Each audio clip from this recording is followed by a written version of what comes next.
എല്ലാവർക്കും നമസ്കാരം.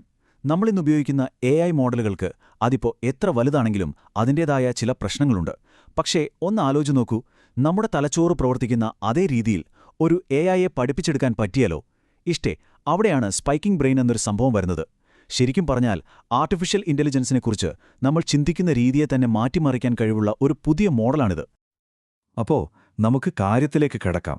Transformer architecture പോലെ ഇന്ന് ലോകം ഭരിക്കുന്ന ഏറ്റവും പവർഫുൾ AI മോഡലുകൾ പോലും നേരിടുന്ന ഏറ്റവും വലിയൊരു പ്രശ്നം എന്താണെന്ന് ആദ്യം നോക്കാം. ഇതാണ് അടിസ്ഥാനപരമായ ചോദ്യം. ട്രാൻസ്ഫോമർ പോലെയുള്ള വലിയ മോഡലുകളുടെ ഒരു പ്രധാന പ്രശ്നം ഇതാണ്. നിങ്ങൾ കൂടുതൽ വിവരങ്ങൾ, അതായത് കൂടുതൽ ഡേറ്റ അതിന് കൊടുക്കുന്തോറും അതിൻ്റെ വേഗതയും കാര്യക്ഷമതയും കുറഞ്ഞുകൊണ്ടേയിരിക്കും. ഒരേ സമയം ഒരുപാട് കാര്യങ്ങൾ കൈകാര്യം ചെയ്യാനുള്ള ഈ ബുദ്ധിമുട്ടാണ് ഇപ്പോഴത്തെ AI നേരിടുന്ന ഏറ്റവും വലിയൊരു പരിമിതി. ഈ പ്രശ്നത്തിനൊരു ടെക്നിക്കൽ പേരുണ്ട്: ക്വാഡ്രാറ്റിക് കോംപ്ലക്സിറ്റി. ഇത് സിമ്പിളായി മനസ്സിലാക്കാനൊരു ഉദാഹരണം പറയാം. ഒരു മുറിയിൽ 10 പേരുണ്ടെന്ന് വയ്ക്കുക. എല്ലാവരും അങ്ങോട്ടും ഇങ്ങോട്ടും കൈ കൊടുക്കണമെങ്കിൽ എത്ര ഹസ്തദാനങ്ങൾ വേണ്ടിവരും? ഇനി ആളുകളുടെ എണ്ണം കൂടുന്നതിനനുസരിച്ച് ഈ കൈ കൊടുക്കലിൻ്റെ എണ്ണം ഭയങ്കരമായി കൂടും, അല്ലേ? ഇതാണ് ഈ ക്വാഡ്രാറ്റിക് കോംപ്ലക്സിറ്റി. എന്നാൽ ലീനിയർ കോംപ്ലക്സിറ്റി അങ്ങനെയല്ല. അത് കുറച്ചുകൂടെ എഫിഷ്യൻ്റ് ആണ്. അതായത് ആളുകളുടെ എണ്ണം കൂടിയാലും ജോലിഭാരം കൂടുന്നത് ഒരു നേർരേഖയിൽ പോകുന്നതുപോലെ വളരെ കൺട്രോൾഡ് ആയിട്ടായിരിക്കും. അപ്പോ ഈ പ്രശ്നത്തിന് ഒരു പരിഹാരമായി ചൈനീസ് അക്കാഡമി ഓഫ് സയൻസസിലെ ഗവേഷകർ തികച്ചും വ്യത്യസ്തമായൊരു വഴിയിലൂടെയാണ് സഞ്ചരിച്ചത്. നമ്മുടെ തലച്ചോറിൽ നിന്ന് പ്രചോദനം ഉൾക്കൊണ്ട ഒരു പുതിയ മോഡൽ, അതാണ് സ്പൈക്കിംഗ് ബ്രെയിൻ. ഈയടുത്ത് 36KR എന്ന പ്രസിദ്ധീകരണത്തിൽ വന്ന ഈയൊരു വാചകം സ്പൈക്കിംഗ് ബ്രെയിനിന് പിന്നിലുള്ള ആശയം എന്താണെന്ന് വളരെ കൃത്യമായി പറയുന്നുണ്ട്. ഇതൊരു വെറും കോൺസെപ്റ്റ് മാത്രമല്ല കേട്ടോ, ഇതിന് പിന്നിൽ കൃത്യമായ പഠനങ്ങളുണ്ട്.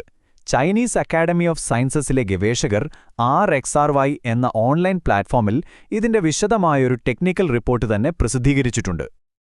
ഇവിടെയാണ് സ്പൈക്കിംഗ് ബ്രെയിൻ ശരിക്കും വ്യത്യസ്തമാകുന്നത്. നിലവിലെ ട്രാൻസ്ഫോമർ മോഡലുകൾ എക്സോജീനസ് കോംപ്ലക്സിറ്റി എന്ന ആശയത്തിലാണ് പ്രവർത്തിക്കുന്നത്. അതായത് കൂടുതൽ കമ്പ്യൂട്ടറുകളും കൂടുതൽ ഡേറ്റയും ഉപയോഗിച്ച് പുറത്തുനിന്നുള്ള ശക്തി കൊണ്ട് അതിനെ വലുതാക്കുന്നു. എന്നാൽ സ്പൈക്കിംഗ് ബ്രെയിൻ ആകട്ടെ എൻഡോജീനസ് കോംപ്ലക്സിറ്റി എന്ന ആശയമാണ് ഉപയോഗിക്കുന്നത്.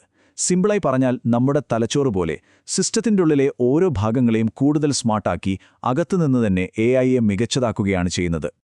അപ്പോൾ തലച്ചോറിൽ നിന്ന് പ്രചോദനം ഉൾക്കൊണ്ടു എന്ന് പറയുന്നു. പക്ഷേ ഇതിനെ ഇത്രയധികം കാര്യക്ഷമമാക്കുന്ന ആ രഹസ്യം എന്താണ്? നമുക്ക് നോക്കാം.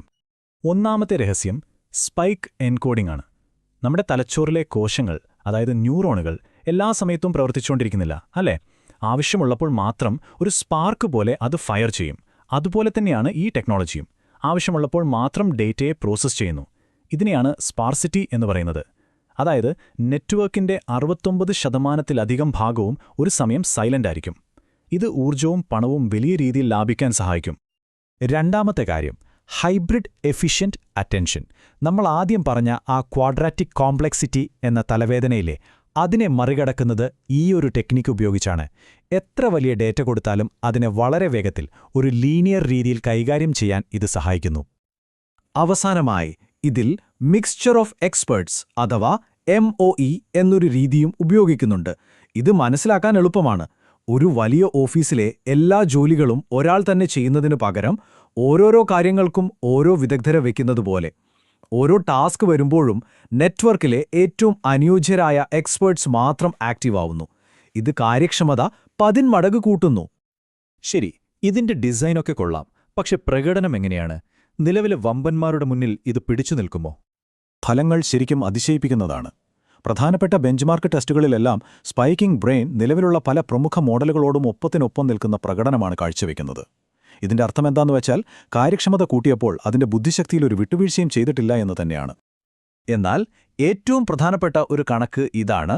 4 മില്യൺ, അതായത് 40 ലക്ഷം ടോക്കണുകളുള്ള ഒരു വലിയ ഡാറ്റാസെറ്റ് കൊടുത്താൽ സ്പൈക്കിംഗ് ബ്രെയിനിന് ഇപ്പോഴുള്ള മോഡലുകളേക്കാൾ 100 മടങ്ങിലധികം വേഗതയുണ്ടാകുമെന്നാണ് കണക്കാക്കുന്നത്. ഇതൊരു ചെറിയ കാര്യമല്ല. AI രംഗത്തെ ഒരു വലിയ കുതിച്ചുചാട്ടമാണ്. ഈ ചാർട്ട് നോക്കിയാൽ തന്നെ വ്യത്യാസം വ്യക്തമായി കാണാം. ഇൻപുട്ട് ഡേറ്റ എത്ര വലുതായാലും ആദ്യത്തെ ഉത്തരം തരാൻ സ്പൈക്കിംഗ് ബ്രെയിൻ എടുക്കുന്ന സമയം ഏകദേശം ഒരുപോലെയാണ്.